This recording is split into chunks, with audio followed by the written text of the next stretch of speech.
We feel like we're so early on this journey and there's so much more that we can do. I wanted to just take a moment to take you back to 2019. People often ask us, what was it like setting up a business in 2019?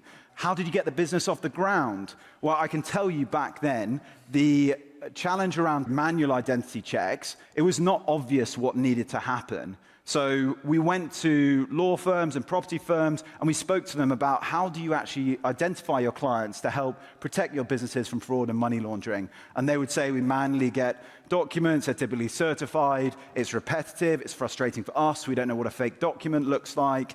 So we really had to understand and listen to the market. But what we heard is that there were three major blockers to adoption of digitalizing this very manual process of verifying an identity document.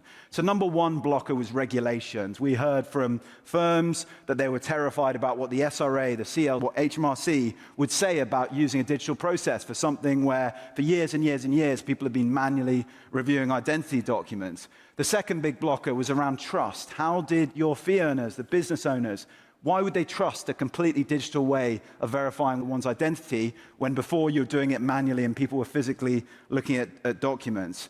The third big thing that we had to overcome was adoption. This was a very new technology. A lot of people said we were slightly crazy to suggest a mobile app could be used to verify an identity document. So we had to overcome this adoption, not just by firms, but by clients as well. It was so new. But we were delighted and proud looking back now that we actually pioneered an entire paradigm shift in how identity was verified. And today we've had over 3.5 million people that have been through our digital identity check, which is about 8% of the UK adult population.